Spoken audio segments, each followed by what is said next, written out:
Vas-y, tu peux passer au slide suivant.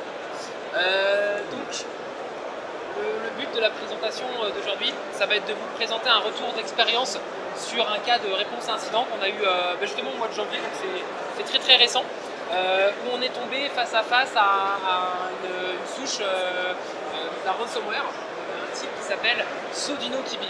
Alors je ne sais pas si vous en avez déjà entendu parler, mais on y a affaire, donc on trouvait que c'était intéressant comme cas, donc on a voulu faire un petit retour d'expérience dessus. Alors juste pour les présentations, si tu peux revenir en arrière, Antoine qui va faire la majeure partie de la présentation, qui est pentester et analyste en réponse incident chez SSL 24/7 et qui aussi dans son temps libre participe à l'organisation de la DC 31333, même ça a changé de nom. Ouais, on préfère ce nom. Voilà. Et donc du coup, ce qu'on fait en général, on accompagne nos clients lorsqu'ils ont eu une intrusion avérée, hein, ils ont eu un impact, et on les aide à comprendre comment l'attaquant est passé par là pour vite boucher les trous qui lui ont permis d'être là. Et on intervient pour également l'aider à recouvrir suite à cet incident. Et donc, dans ce contexte, on est bien obligé, si on tombe sur une menace, si on tombe sur des choses, si on tombe sur des traces en analysant les journaux, en analysant les disques durs qu'on analyse, on est bien obligé des fois de tomber sur des menaces qui ne sont pas connues, qui ne sont pas renseignés ou très peu de sites très rapidement. C'était un peu le cas de Sodinokibi, et donc dans ces cas-là, si on a un peu de temps, on les analyse et c'est un peu idéal pour pouvoir faire un tour dessus. Donc ça c'est le contexte. Donc on a intervenu sur un petit établissement, moins de 50 employés.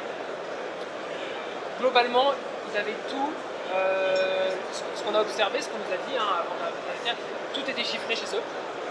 Ils avaient des sauvegardes sur un NAS, mais malheureusement la personne qui était a priori le patient 0 selon eux, il faut aussi mettre en parenthèse ce qu'on nous dit et ce qu'on trouve dans la vie réelle. Le patient 0 avait des droits sur tous les partages Windows, ce qui fait que du coup il y a eu même des sauvegardes du NAS qui ont été chiffrées. Donc on a intervenu dans ce contexte-là. Ça faisait 2 semaines qu'ils n'avaient plus rien, qu'ils étaient revenus au papier. Et donc là le but c'était d'intervenir vite pour pouvoir être sûr que la menace ne s'était pas étendue sur les autres machines qui avaient été éteintes. Et voilà, comprendre l'incident avant de tout rallumer, avant de tout remettre en condition. Donc là il y a une petite timeline qui nous avait été donnée par notre client. Donc d'abord, l'employé, a priori le patient 0, qui remarque des lenteurs sur sa machine le 16 décembre. 17 décembre, clairement on a affaire à un cas de chiffrement. Donc là, la machine qui est plus utilisable, les petits messages qui commencent à apparaître. Le même jour, le chiffrement du NAS et du reste des machines. Et donc ce même jour-là, il déconnecte tout le réseau et il contacte l'ANSSI pour se faire, donc c'est un organisme public, il contacte l'ANSSI pour se faire accompagner, pour comprendre ça. Donc là ils envoient toutes les traces, toutes les actions qui ont été faites pour pouvoir comprendre, avoir plus d'informations. Ils leur ont fait un retour rapide, mais ils ont dit qu'ils étaient encore en cours d'investigation. Et donc du coup ils ont fait appel à leur assurance, qui a fait appel à une cyberassistance, qui a fait appel à nous pour pouvoir les accompagner sur ce cas. Et donc là je vais donner la parole à Antoine, qui va du coup présenter notre analyse et présenter comment on s'y est. Ok. Bon, bonjour à tous et puis merci pour être là. Du coup, pour commencer, on fait pas mal de réponses incidents, donc on peut faire ça sous différentes façons, donc que ça soit via un disque physique quand on vient sur place, donc on peut directement prendre le disque, le dumper et faire directement l'analyse sur le disque. On peut aussi, du coup, des fois, si c'est à distance, faire ça directement par des backups de machines, donc que ce soit du VMDK ou VHDX si c'est virtualisé. Ou on peut aussi, pour le mieux, mais c'est vrai que c'est rare, c'est auditer directement la machine qui est encore allumée. Mais la plupart du temps, les gens ne pensent pas à la laisser allumer et à juste débrancher de l'Ethernet. Et on aurait encore plus de données à pouvoir collecter. Donc voilà à peu près le type d'artefacts qu'on s'amuse à vraiment vouloir récupérer dans un premier temps pour essayer d'avoir un maximum d'informations. Donc ça sera surtout pas mal de journaux Windows, donc que ce soit tout ce qui est sécurité ou système, mais en général tout ce qui va être les EVTX, les bases de registres, donc que ce soit SAM ou système au niveau des registres. Après, on va regarder un peu tout ce qui va être les fichiers qui ont été créés et modifiés aux dates qui correspondent aux attaques. Et après, en fait, essayer de trouver tout ce qui va être des traces du ransomware, donc ce qui va être les prefetch, des services et aussi du coup les fichiers aux dates créées au moment où le ransomware a été téléchargé et surtout a été lancé en fait. Et aussi du coup des fichiers en fait dans tout ce qui va être le user directory, voir si c'est pas par exemple l'utilisateur en fait qui aurait téléchargé le ransomware sans faire exprès ou de façon malveillante. Ce contexte d'artefact, il est intéressant. Il est intéressant dans le sens où par défaut le système va donner des journaux, va donner des informations entre guillemets par un canal légitime, mais il y a d'autres moyens notamment sur Windows mais sur d'autres OS également, d'obtenir les informations qui sont pertinentes. Okay. Là on passe sur donc là voilà, ce DinoGeeky. Donc voilà comment on a commencé notre étape, c'est qu'en fait on a après un dump bit à bit du disque, on a travaillé directement depuis ce dump et on a pu voir en fait qu'une fois qu'on l'a monté, qu'il y avait que tous les fichiers en fait étaient chiffrés avec l'extension 7QF93 et qu'on avait dans chaque dossier un fichier README associé à ce fin d'extension. Le truc classique des ransomware. Dans ce fichier, en fait, on a pu voir du coup le truc classique, donc en gros ce qui se passe, le moyen en fait pour déchiffrer en fait les données et surtout en fait d'y accéder à tort pour en fait récupérer, pour payer en crypto le montant de la rançon. Lorsqu'on fait on fait une recherche en fait juste une simple recherche Google en fait sur les premières phrases, on a pu tomber du coup sur déjà des articles en fait sur comment supprimer ce DinoKibi. En fait, du coup, ça nous a donné déjà une première approche pour savoir à peu près quel type de ransomware c'était. On a fait du coup un peu plus d'osine sur ce ransomware, voir comment il fonctionnait, comment il se téléchargeait surtout. En fait, si c'était plutôt suite à un exploit, s'il pouvait en fait facilement se propager de machine en machine, ou si c'était vraiment un utilisateur qui devait l'installer par lui-même. Donc là, on a fait vraiment une grosse phase d'osine pour essayer de comprendre en fait comment l'infection aurait pu avoir lieu. Donc là, on avait pu voir en fait plusieurs infections possibles, donc que ce soit par des campagnes de spam, par des fausses mises à jour de logiciels, ou aussi par du coup des téléchargements de software. Du coup, on a essayé un peu d'essayer de prendre ce cheminement-là pour essayer de voir si sur les postes infectés, il n'y avait pas en fait des campagnes de spam ou en fait des softwares qui ont été installés. Donc on a pu aussi voir dans cette phase d'osine que c'était surtout un peu ce type de fichier-là qui contenait ce DinoKibi. Donc que ce soit des docx, des exe, des pdf, des rar et des js. Bon, c'est à peu près ce que tous les ransomware utilisent. Donc pour l'analyse, on a essayé de faire notre propre timeline en fonction de la timeline qu'ils nous ont donnée. Donc ils ont vu que ça avait été, les données avaient été chiffrées à la date du 17. Donc on est parti en fait des logs, on a essayé de prendre quelques jours avant le 17 et quelques jours après pour essayer de comprendre en fait vraiment à quel moment précis les données avaient été chiffrées. Donc, je précise quand même qu'on travaille toujours sur l'analyse à froid, c'est-à-dire on a le disque, on travaille à partir du disque et la machine elle est éteinte, elle n'est plus allumée. On récupère l'information en partant le système de fichiers et en récupérant les fichiers qui nous intéressent. On peut aussi récupérer d'autres fichiers d'ailleurs qui ont été supprimés, etc. Mais ça, ouais. Du coup, on a commencé par une phase des analyses des logs des journaux Windows, en fait, dans des events Windows. Et donc, on a pu voir en fait qu'il y avait eu une exécution d'un script PowerShell à la date du jour de chiffrement, donc le 17-12, à 13h56. En sachant qu'on a pu voir déjà que le fichier en question de rançon et le fichier pour le déchiffrement comptant la rançon était aussi à cette date-là, et à l'heure précise, à 13h56. Donc on a pu coïncider du coup l'utilisation de ce script PowerShell au chiffrement de la machine infectée. En disant que la dernière utilisation de PowerShell datait de 2016, Donc ça corrobore vraiment que ce soit une utilisation malveillante de PowerShell. En regardant les logs de registre, on a pu voir aussi qu'à cette même minute, une clé de registre Git for Windows a été créée. Donc potentiellement, peut-être pour en fait, ils installent cette clé de registre pour dire bah voilà, cette machine a déjà été infectée.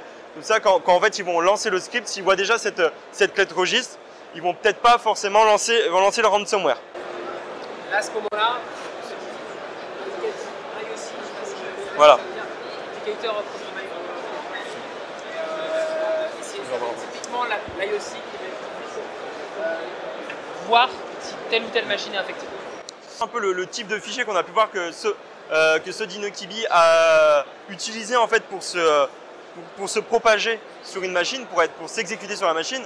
Et en corroborance avec ça, avec les dates de la journée en fait d'attaque, on a pu voir qu'il y avait tout un tas de fichiers en fait qui avaient été téléchargés sur la machine à la date du jour du chiffrement. Et parmi ces fichiers, en fait, on a pu voir que deux coïncidaient à peu près avec l'heure à laquelle il y avait le chiffrement. Donc, il y en avait un à 13h54, c'était un fichier zip qui s'appelait exemple de bordereau de remise de documents, .zip, et un fichier qui à 13h54 aussi, qui lui devient un fichier TMP, alors UU6283, un chiffre. Et en fait, on a pu voir que celui-ci était vide. Celui-là était vide. Par contre, dans le fichier, dans l'archive, on a pu voir en fait que dedans il y avait un fichier JS. Dans ce fichier JS, on a pu voir du code qui avait l'air potentiellement malveillant, qui était obfusqué, et en fait qui ressemblait pas du tout à du code JS normal qu'on aurait pu récupérer sur Internet. Là, il y avait vraiment un objectif d'obfuscation du code. Du coup, voilà, on a pu un peu améliorer notre timeline. Donc, on peut voir qu'il y avait eu un download parce que le fichier est bien dans les temporaire files de Internet Explorer. Donc, à 2 minutes avant l'exécution du script PowerShell, on peut voir qu'il y a eu le téléchargement d'une archive sur Internet Explorer. En regardant de plus près les logs du coup de Internet Explorer, on a pu voir en fait que le fichier zip en question vient en fait d'un site m-uhde.de. Donc pareil pour tout ce qui va être IOC, ce sera un bon exemple pour après la corrélation sur plusieurs autres machines, voir si d'autres machines ont été sur ce site aussi. Et en fait, on a pu voir aussi que quelques minutes avant le téléchargement de cette archive, une recherche Google a été faite avec bordereau de remise de documents.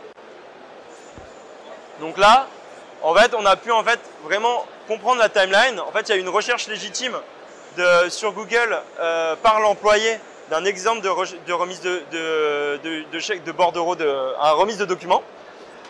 Il y a eu toujours légitimement le téléchargement d'une archive en pensant que c'était peut-être vraiment un exemple, vraiment un fichier contenant un exemple de remise. Et à partir de ce moment-là, en fait, il y a eu l'exécution en fait, du fichier JS qui a exécuté le PowerShell, qui a ajouté la clé de registre et qui a du coup chiffré la machine en question.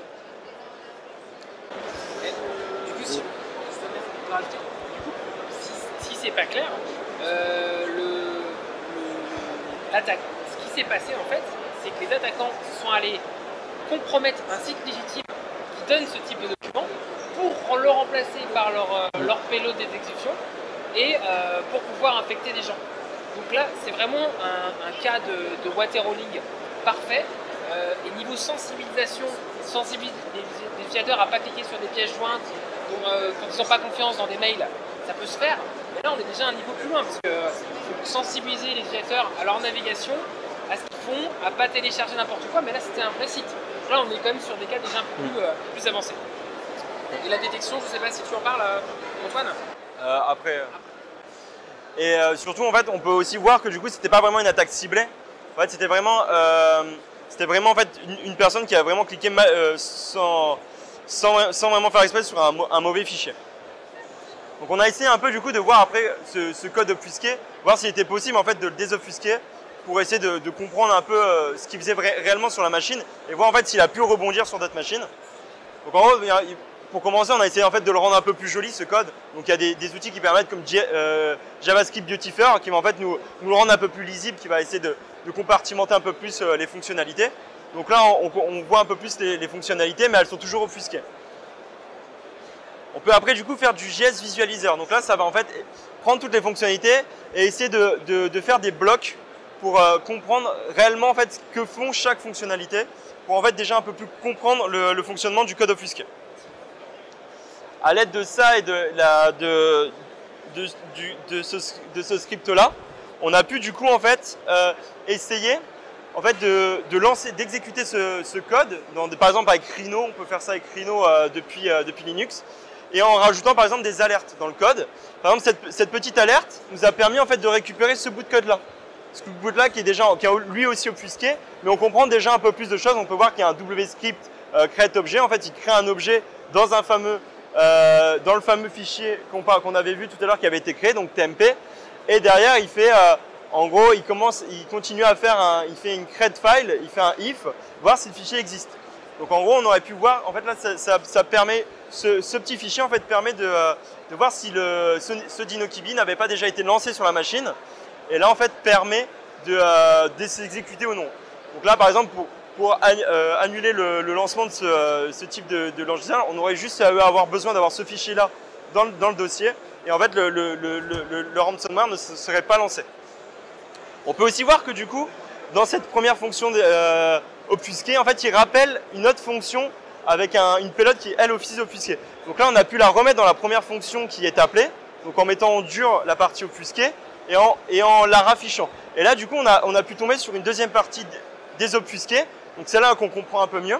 Donc là, on peut voir en fait qu'il va aller chercher sur 3 sites différents, donc des sites potentiellement à lui ou qu'il a piraté, du code, donc en faisant une payload bien précise dans un main.php. Et en fait, il récupère la réponse, si c'est 200, donc s'il y a une réponse du serveur, récupère ce code et après l'exécute. Donc ça, j'en ai parlé. Donc malheureusement, les réponses du site étaient tous vides au moment où on a commencé à faire l'investigation. L'attaquant a dû en fait supprimer le moyen en fait qu'on puisse remonter vers lui ou qu'on puisse au moins comprendre le script PowerShell qui était utilisé. Il y a eu une action de la part des autorités locales de ces sites-là pour justement take down ce vecteur d'exploitation. On a pu...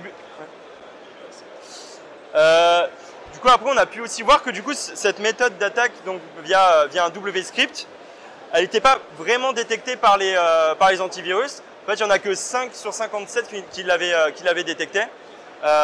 Donc Kaspersky et Symantec, eux, l'avaient détecté. Par contre, beaucoup d'autres comme Avast ou Bitdefender ne l'avaient pas du tout détecté. Et du coup, par la suite, alors donc nous on intervient en fait pour vraiment essayer de trouver comment le virus le ransomware a été téléchargé et installé et voir s'il a été propagé sur d'autres machines.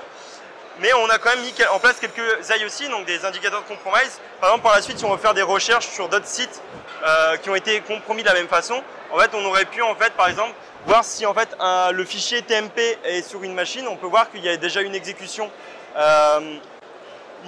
du ransomware, ou si en gros il y aurait des requêtes vers les fameux 3 sites, des requêtes DNS vers les fameux 3 sites, donc par exemple sheltonster.com. C'est-à-dire qu'il y aurait potentiellement eu aussi une tentative de compromission de la machine.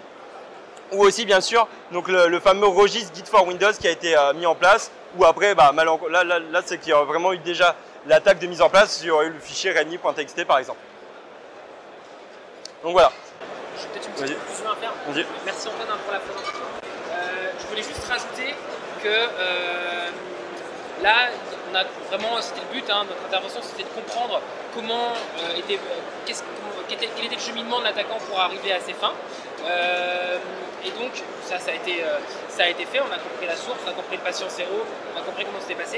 Et il y a une partie intéressante après qui est importante, qu'il ne faut pas sous-estimer, c'est de débriefer à la suite de l'incident. Et c'est de profiter de cette occasion pour se dire, souvent quand on est victime d'incident, on se retrouve un peu tout con, on fait du réactif, c'est stressant, et on se dit plus jamais quoi. donc c'est le bon moment pour mettre en place des mesures derrière. Et ça fait aussi partie de notre prestation de profiter de connaître le contexte, connaître l'infrastructure pour donner aussi des conseils sur quoi faire en action immédiate et en action à long terme. C'est aussi ce qu'on a fait, par la suite dans le cadre de l'intervention. Voilà. Et la rançon n'a pas été payée. Il y a eu aussi, je pense pas que tu l'aies précisé, mais il y a aussi une récupération de fichiers du ransomware. Donc ce qu'il faut savoir, c'est que quand on a un ransomware, même si on ne paye pas, on peut quand même récupérer des choses. Donc là, typiquement, on a pu récupérer des documents qui étaient vraiment cruciaux, qu'il fallait garder, ou il fallait garder les traces. Donc on a pu les récupérer, c'était l'objectif aussi de la mission. Donc ça, c'était aussi important. Donc, on a été récompensé en chocolat et en café. En café. On a plutôt bien reçu. Voilà, donc voilà, c'était pour faire un petit retour sur le sujet qui, à notre avis, était intéressant. Donc merci pour votre participation. Si vous avez des questions, n'hésitez pas.